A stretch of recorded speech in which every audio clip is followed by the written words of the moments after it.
Yes, punters, welcome to another huge edition of All In. We are back, and what a weekend of racing we have ahead. 5 Group 1s at Rosehill. Head to the Valley on Friday night for the William Reid, and what a team we've got assembled. The same 2 blokes that join me every week and tip winners non-stop. Lewis Willoughby from Sky Racing. How are you? Yes, good, Gano and Dino. You're right. It's a massive week coming up.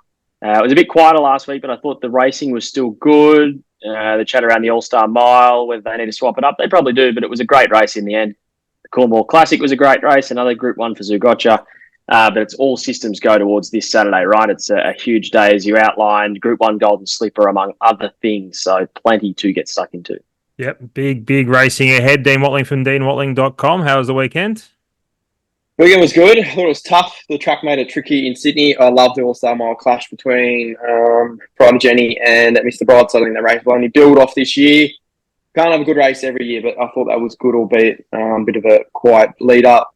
Golden Slipper, one of my favourite races. Boys can't wait to lock into that. Got a couple of stats for the listeners out there.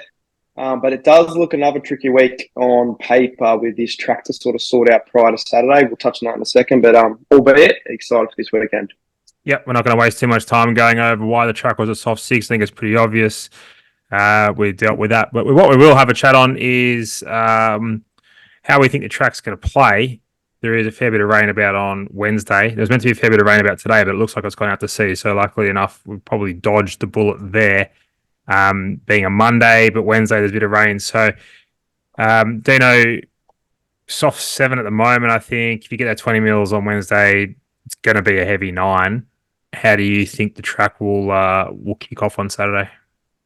The good thing about this meeting is we've definitely had a lot of preparation in the sense of history. Probably in the Golden Slipper, I can remember 3 or 4 really heavy tracks, and it's been the exact same way it's played every time. Off rails, you can probably swoop up underneath them. We saw a couple of horses, even Shinzo last year, sort of do that, find the fence and swoop up underneath them. So I think you want to sort of find 3-4 lanes plus. And always on a wet track in my mind, I think you want to be forward of midfield. It's so hard to sustain a run. If you get a little bit blocked or a little bit trafficked, I think you're in trouble. So forward of midfield and lanes probably 3-4 plus in the straight. Was it Moss Fun, Team Hawks, that might have come up underneath them as well? Louis, any opinions on the track or how the track will play on Saturday or how it's played last week? No, no opinion. No. Love it. Good stuff. Righto, let's go to, we'll go to Victoria. We'll kick off down there. William Reid Stakes, Group 1, 1,200 metres, weight for age. Nice little field assembling here.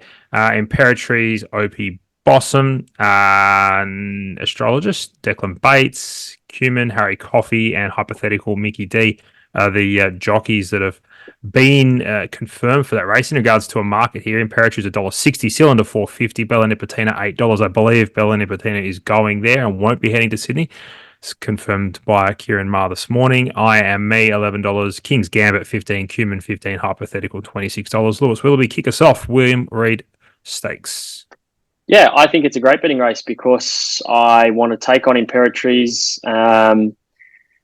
So the chat's been around, okay, maybe she's not the same horse she was last preparation, and I think that's true, albeit she's had excuses in the 2 runs this preparation. But in saying that, I just don't think it's the price that you can chime into at $1.60. Had she been going as well as last prep with no excuses and winning, well, $1.60 probably overs. But just the way things are panning out now, I don't think we should be pricing her on. I think it should be a mix of pricing her on what she can do, but pricing her also on what she is doing currently. And for me, that $1.60 is too short. So, in saying that, I'd like to have 2 bets in the race. The first one I'm going to have is the Astrologist at $26. So, this horse went to the Newmarket and led a good tempo, was 3 weeks between runs up to 1,200 metres. And, I thought it was great. I mean, it was well held by Cylinder and Co in the end, but back to somewhere near its best, the Astrologist. What I like about it now is going to the Valley, third up, sticking to 1,200 fit and leading under Declan Bates, who, as we've seen, look, the Astrologist certainly no Pride of Jenny, I think, when it comes to front-running rides, but he's getting them right, and he loves being up there, clearly, Declan Bates. It's a position that he doesn't mind being in. So I'm happy to have a bet on it, knowing it's going to lob to the front in perhaps a race with not a whole heap of speed, apart from maybe Q-Man up on speed or something like that. and give a real sight. The other one I want to have a bet on is I Am Me. Not sure if it's going here, but it's going to be first up with a great fresh record, 3 wins from 4 starts fresh. Second in a Manikato last preparation. 2 Imperatrice, and I think at the $11 price it currently is probably a good bet there as well, given the favourite short $1.60 and they only just missed each other in a Manikato. So the Astrologist and I Am Me, 2 at value for the William Reid. Dino? Yep, I like the trial of IME. The query there, I think it's nominated for both it and the Galaxy. So I'm pretty sure, 95% sure, Kieran suggested on radio that it's going to go to the Galaxy. So maybe hold your fire there, Lou. But I agree, it's a good chance there. I think Bella Nipotina will win the race, but like you mentioned, Louis, I think the edge on her is gone. We're getting better prices about her last preparation when she was in better form, I thought, in races such a last start down the straight. I think the barrier is going to be really crucial for her in regards to she's probably not going as good as last preparation where she just turned up, doesn't matter what barrier she drew, she was going to win. So I think she wins. If you like her, wait to race. I think you get a better price. The one that I could spec is Bella Nipotina, third up now. Loves the Valley, 1,200 metre suits. I think she is the one that could knock Imperatrice out, Gano, but it's hard to chime into these markets when you've got a $1.60 favourite. Yeah, it's interesting. With Tab at the moment, there's Bella Nipotina is $8. I don't see a place price up yet. There will be one shortly. I think Bella Nipotina the place is a fantastic bet. I'll also be backing her to win a little bit. Take a bit of the $8. I don't mind that. Third up last preparation. She beat Private Eye and Think About It, albeit it was over 1,300 metres at Rosehill. The third up this time round gets a chance. I think she's continued to improve throughout the preparation. And she goes really, really well at the Valley. I think it was a William Reid last year. She was a length off Imperatrice. I don't think Imperatrice is going as good as what she was this time in. So happy to be going that way, lads. So just summarise your plays, Louis, your 2 plays. Yeah, so it'll be the Astrologist mainly, and then I take Dean's point that IME probably lobs up in Sydney, seeing the 2 trials have been there. So I might even can that one and just say the Astrologist. I just think that map advantage at $26 is too good to pass up, and then whatever it is a place, albeit certainly far from the best horse in the race. Yeah, for sure. And Dino? Yeah, Bella for me. I love it. I think her career peak come over winning the Manikato around the Valley over 1,200 metres. So yeah, I'll stick that way, Gunner. Good stuff. I reckon the hot bet of the weekend will be Bella Nipotina the place once we get a price. Hey, lads, the Golden Slipper. Let's have a bit of a deep dive. We won't spend all show on it. We've got another 4 Group 1s to cover at Rosehill, but let's have a little bit of a chat. So, Dino, you're off the top. You're thinking horses that are on speed. You don't want to be back in the field. That's pretty much 3/4 of this field on speed. So, it'll be very interesting to see how it goes. Did you have a profile for us, Louis, or you want to go, Dino? No, Dino, take it away, son. So, summarising it all, but a couple of key stats that I like. 9 of the last 12 will come through the Todman and the Riesling. I'd suggest the superior form this year has to be the Todman. That race rated incredibly well. Shinzo obviously came out of the Pago, but looking at the ratings compared to the weekend, compared to the Todman, I'd suggest the Todman is the lead up I'm looking for. 9 of the last 12 finished in the top 6. Shinzo was right on the border last year, albeit made ground up the inside. He was sort of right on that border of 6 and 7. 10 out of the last 12 SP $5 and under in their start prior to that. So there's a couple of key stats. What does it all mean? The profile I look for is advantage coming through the Todman and the Riesling. SP prior to $5 since last start, and you want to be in the run, top 6 at worst. That's the mould that I sort of want to look at. And you look at the market, and the top 4 in the market probably all fit that profile. So, am I telling you anything? Probably not, but that's a profile that I stick to with the Golden Slipper boys. Right, Louis, give us a tip for the Golden Slipper. Well, I unfortunately I don't really have one because I can't figure out which way to go. I think it's a race in 2. I'm just forgetting everything outside of Stormboy and Switzerland, and I think that's not too much to ask for. I think you'll get it right if you go with one of them. It just is which one is it? My thing with Switzerland is, off the ratings that I use, it's recorded a higher last start rating, albeit very marginally, but a higher last start rating than Stormboy. So before you dive into anything after that, you'd go, okay, maybe Switzerland's the one. The problem is that was Switzerland 4th up and perhaps not peaking, because you'll have it right on grand final day to go a little bit better.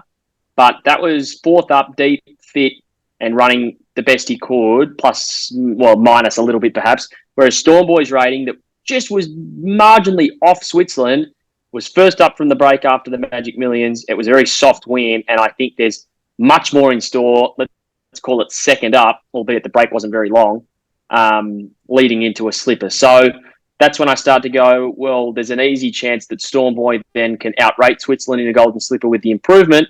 But then you've got to say that Switzerland did rate higher. As you said, Dino, that Todman was huge. So I just can't figure it out. And then the cherry on top of all of that is the price. So I think, okay, maybe with that last start rating of Switzerland being a little superior, maybe Stormboy will drift on the day and we might get a price that's closer to 250, 260. But I can easily see Stormboy starting $1.80 and the pros step in because they know it's the horse that's really shown that generational talent. And then if you miss the 230 now, maybe it's not a better come $1.90, $1.80, especially in a golden slipper. Like it's very, very, very rare to see a horse start odds on. So I'm going to have to quote Dino here. What have I told you here? Probably nothing. But I just know, I'm pretty sure it's going to be one or the other. It's just you've got to figure out which one. Right, Dino, make it clear for us. It's like a red or black setup, isn't it, Lou? I think you make a really good point there, Louis. I think Stormboy might get to a good price, say Thursday, Friday, around 250, 260, where we can chime in. I think come late in the day, I think he'll get crunched into $2. I think he's easily the best horse in this race. I think there's probably a length between him and Switzerland, maybe more. You've got to understand that the run in the Skyline, he's a horse who's probably better suited 14 to 1600 metres in time. So the hardest thing they have to do with this horse is to get him fresh enough for it. So a couple of people knocked his win in the Skyline. He's not there to win a golden slipper in the Skyline. To win a golden slipper on golden slipper days. So I expect him to peak. I don't really mind where he draws. He sits on speed. I think wet or dry doesn't matter. And I think he is clearly the best horse. Do you want to take the price? I would chime in on Thursday or Friday around 260, 280 if we get it. I think the bet you can have now is straight charge of place. I thought he was outstanding, as good as, if not better than Switzerland. In the Todman, got carved up, stuck on. He's shown that he can handle wet. He'll be out in front. I think he is a danger to Stormboy. So keen to have a bet at the price, a place straight charge. I think Stormboy wins the race, Gunner. Yeah, well done, lads. The market's got it correct. If you think it's a flip of a coin, then you've got to take Switzerland. I think the market's got it 100% spot on at the moment. The one place where I think they've missed the mark is Prost, $34, $9.25. I think it'll sit just off them. Pretty sure Adam Hieronymus is aboard. Let me just confirm that for you. Yes, he is. And, well, there'll be no one hungrier on Saturday to be riding a winner. Now, I'm not suggesting Prost jumps out of the ground and beats Stormboy or Switzerland, but I think that Prost is like a genuine look. Could if things go, it's a golden slipper. I think things can go horribly wrong for horses. Mm-hmm. You know, was it 16 2-year-olds lining up, so things can go wrong, and Prost could be the one. But as a $9 place bet for a horse that was not far off Stormboy, with a jockey that's just basically riding for his life there, he's just going to give it everything, and I'm sure they all will, but I think you guys know where I'm going here. I think it's a good place bet on Prost, outside of what we've already done, which we've covered this race endlessly for the last, eight or so weeks, and hopefully a few of the listeners, viewers have a few live tickets. Righto, let's go to the George Ryder Stakes, hey lads. Another Group 1. On top of the market, think about it, $2.50. Lady Laguna, $6. Kovalica, $8. New Energy, $8. NCAP, $11. V8, $11. Cosmic Vega, $15. Militarized. I'd be surprised if he ends up here. And Pericles, $15. Dino, kick us off with the George Ryder. You say it was a Group 1 or not a Group 1 again? It's a Group 1. Yeah, I thought you said it's not a Group 1. I'm like, yeah, I think it is. No, I think you're still drunk. Turn it up. This is a really good race. I like this race a lot. I obviously think about it. A terrific last start winner. A couple of really nice horses in it. There's a horse that I want to spec if the track isn't too dry. It's a horse by the name of Cosmic Vega. Kieran Maher bought this. They've had it in training with David Eustace overseas. It's now fresh up in this race. It's been training over there, flew into Canterbury, been in work, so it hits this race first up. It's with Maher now. But it has really good wet track form, really, really good 15, 1600 metre form overseas. I think at the price around $13, I'd be happy to spec it. I think About It is the one to beat, but at that price, I'd be more than happy to spec Cosmic Vega, Lou.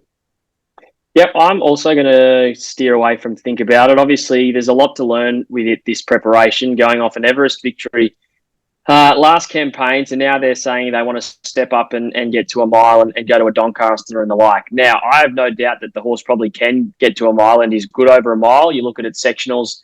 When it won in Queensland over 1,400 metres, whatever that, the Stradbroke, its late sectionals are good there. Looking at its first up run behind Lady Laguna, it did concern me slightly that the closing splits, who for a horse who's now getting up to 1,500 metres, I would have liked to have seen strong. I just didn't think they were that strong. And at $2.30 here against some pretty good horses, I was happy to stay away from it and get egg on my face if it runs a strong 1,500 wins. That's fine. So the one I'm going to back is Kovalika. I've never really been in this horse's camp, and I've seen it burn punters time after time. And so I'm getting a little jealous, and I want to feel a bit of a rush. You know, I want to know that I'm alive back in Kovalika.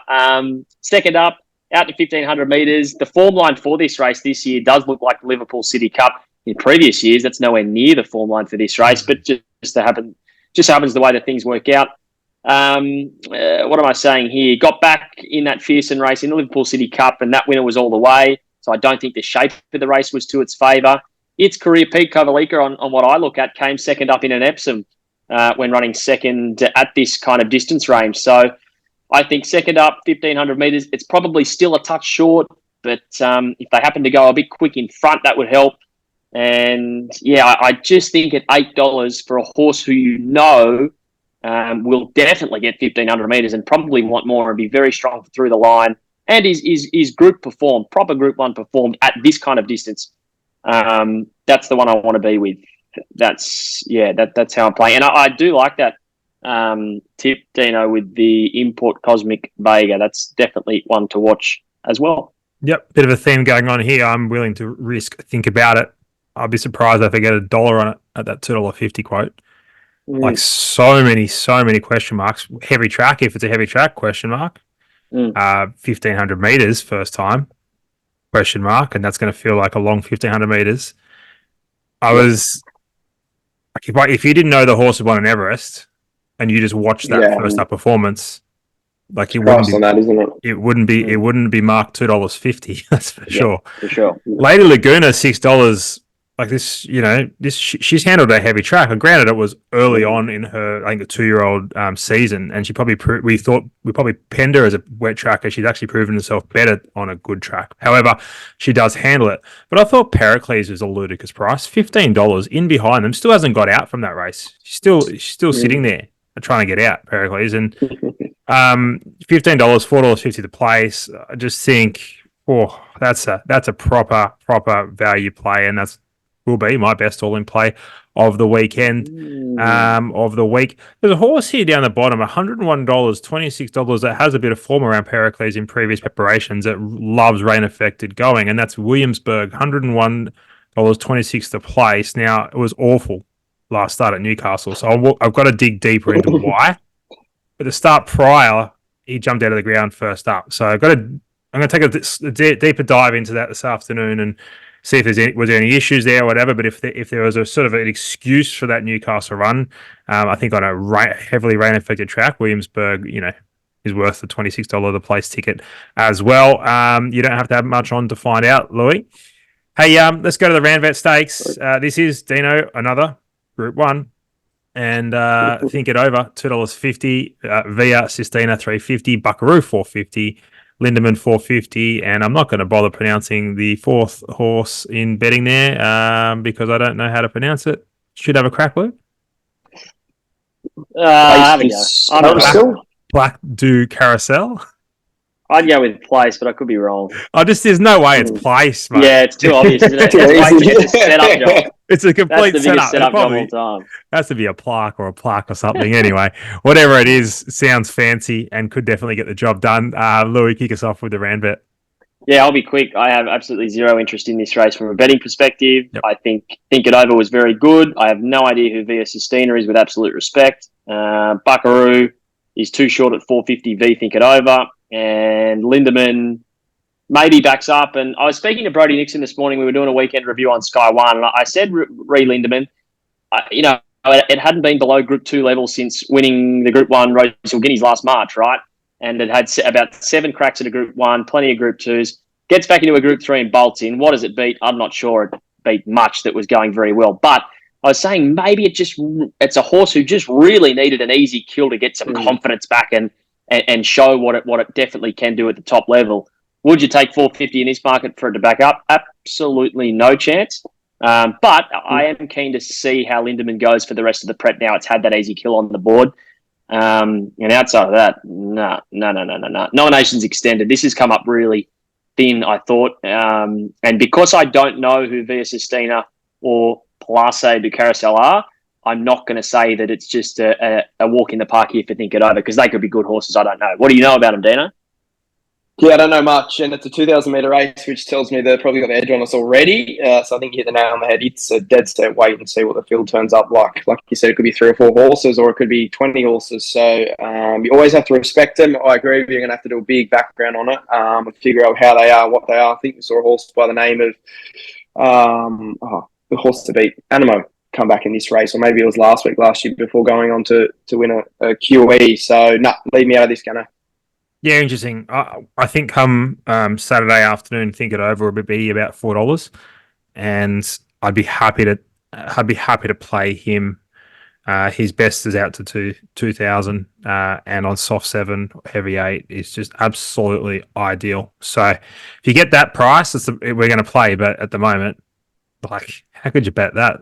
Honestly, come on, Timmy. All right, let's go to the Galaxy. Well, I only knock him because I know that he sets them and everyone else just follows. So, yeah, true. The Galaxy all in Osmosis $3.50, After Cabin $6, King's Gambit $8, Passive Aggressive $8, Asphora $11, Sunshine in Paris $11, Bionos Notchos $15, Cylinder $15, Front Page, I Am Me, King of Sparta, Marzu, Private Eye, Uncommon James, Zapateo all $15. Dino. Yeah, I like this race. I love the Galaxy. I think Osmosis tried up really well, albeit gives away fitness and first up, and I've been potting the 3-year-olds.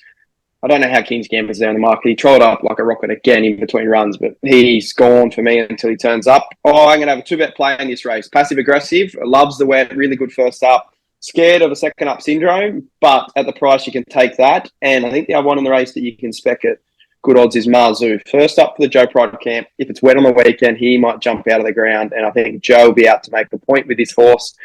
Got it off, obviously, the Snowdens. Did a great job with the horse, but I think there's more in store for him. I think the wet track is the key to him. So I'm going to be backing Marzu and Passive Aggressive in the Galaxy, Luke. Yep, I love a Golden Slipper, but for me, this is far and away the Group 1 of the day. This is the best. I was looking at this race and just going, wow, I'm so unsure of how to play this. I can make a case for literally almost every horse that was in the field, and a lot of these that are in the market as well, even going down to horses like Uncommon James coming here first up, reading this morning, the camp have got it firing, and just this is an unreal Galaxy. It's funny, the Galaxy, right? You go back through the last few years, Maria Mia and Shelby 66 have won it, and with respect to both of them, you know, they wouldn't even make this field. That's all right. But then you have a look at it's, Eduardo and other stars. It's a real just mix of how it works out. Because it is a handicap, I do want to see the weights that a few come up with. But here's how I'm playing it at the moment. It's going to be the same. Yeah, go on. Because we can. Let me read some out. Passive Aggressive, Right. 54 kilos. Private Eye, 58. Bella Nipotina, 56, but unlikely to go. Let's go through some of these more in the market here. I Am Me, 54 kilos. Marzu, 55.5. Uncommon James, 55.5. Cylinder, 55. Sunshine in Paris, 53.5. Our Cabin, 55. It's probably enough there, isn't it? Osmosis? Yep. My apologies. Missed the favourite. Genius. 53. Okay. Well, that's a good weight, Osmosis. Obviously, 3-year-olds. I'm happy with Passive Aggressive at the 54. I'm the same as Dino. That return was a near enough to career peak. Now, I'm not expecting her to go even better than that second up, because there might be a bit of that second up syndrome long spell. But if she could just even replicate something like that, based off previous winning ratings of this race, it gives her a massive chance, I think. She just needs to hold that form leading into this, and she is a genuine one. And Asphora at $11. it's killing me tipping and being a fan of this horse. I'm desperate for her to get a Group 1.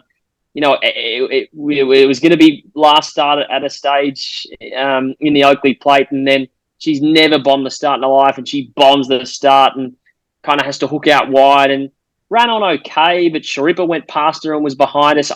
I don't know, but if the real Aspura just happens to show up here third up with a low weight, I do note that her second up record previously was never that good, and her third up record is dynamite. 4 starts, 3 victories.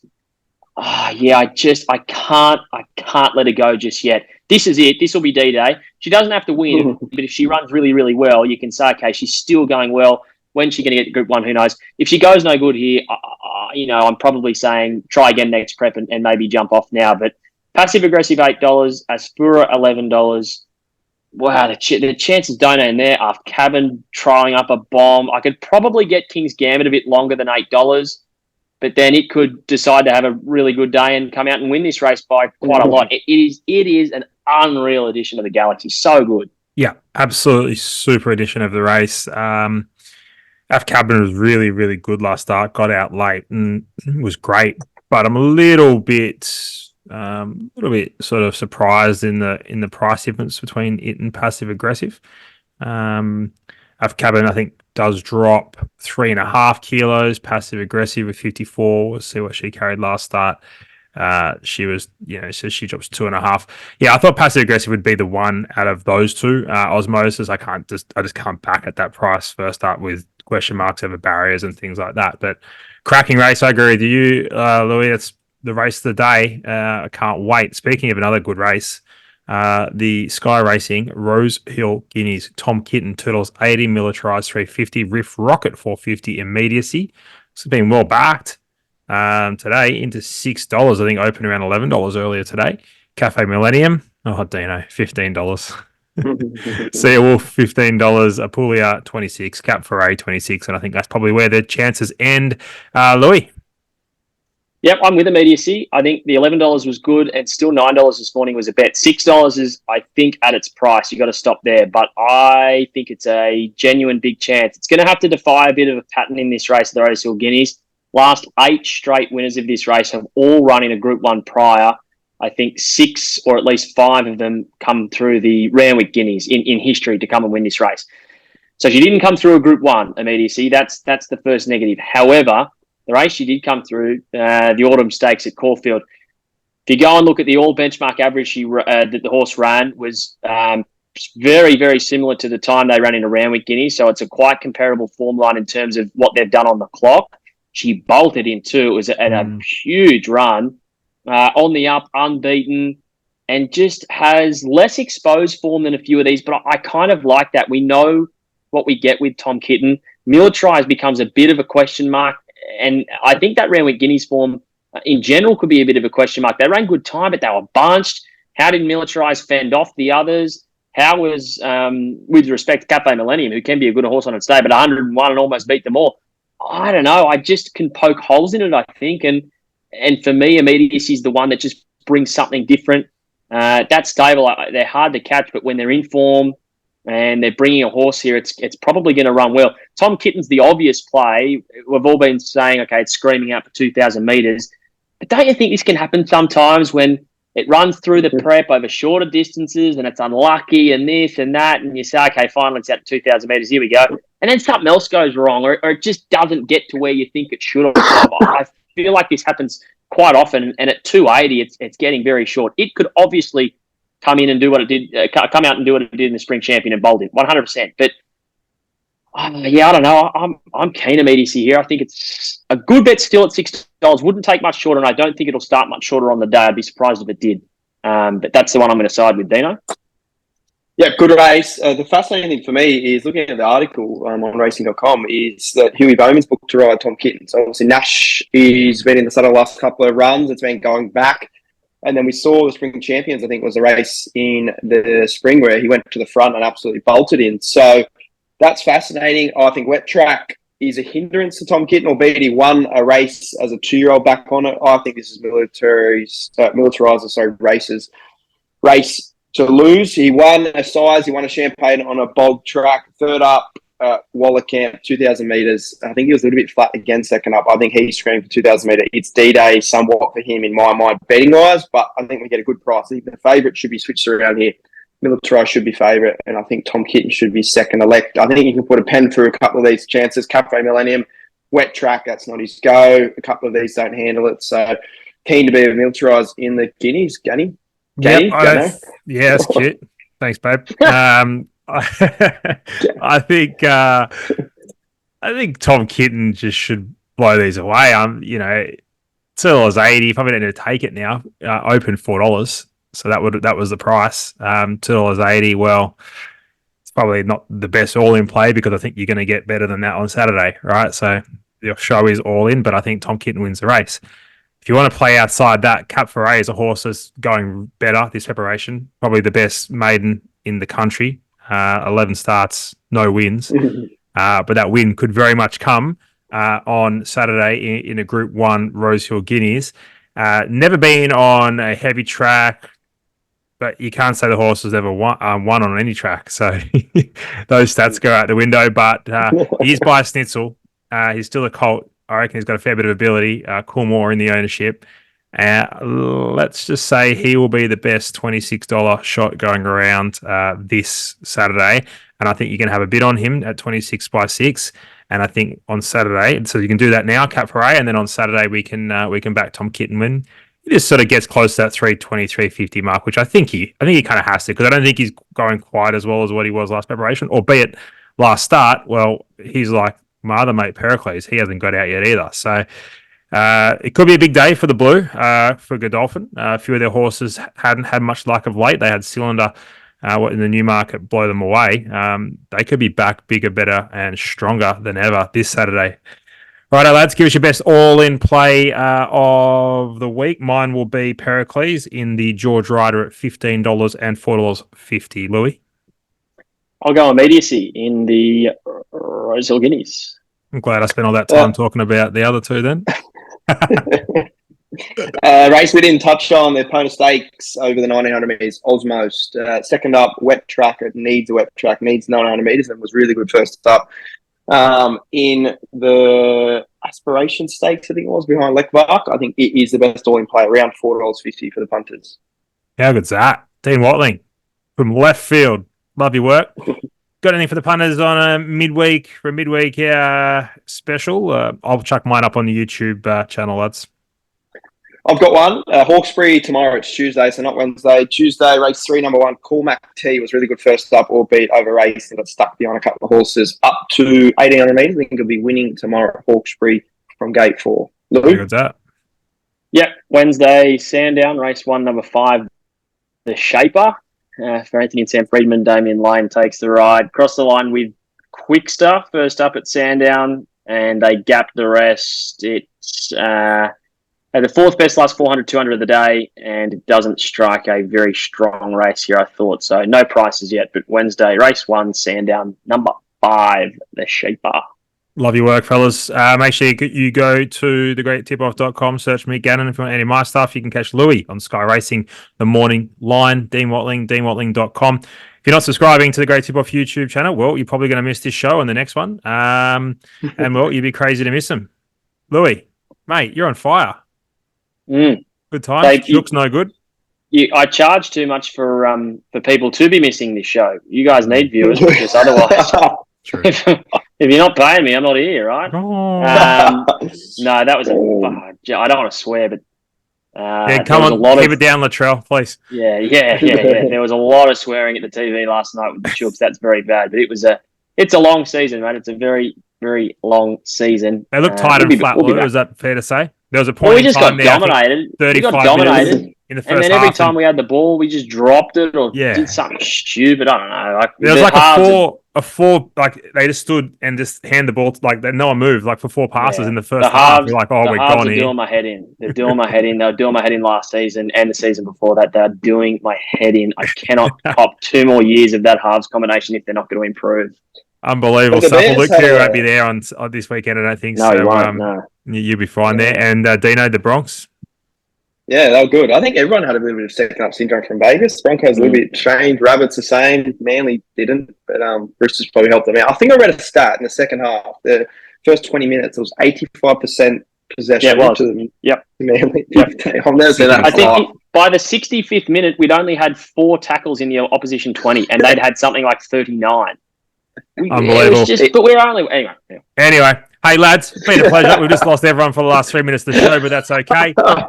We'll be back. Bigger, better, stronger as always. Leave your comments. Let us know who's going to win the Golden Slipper. Give us your Golden Slipper trifecta. There you go. There's one for you. I'll give you mine. Stormboy, Switzerland, and Prost. Dino? All right. Straight Charge, Stormboy, and Lady of Camelot. Is that a box trifecta, I hope? Yeah. Okay. Louis?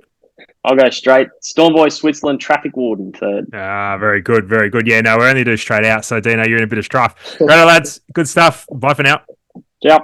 Thanks, boys.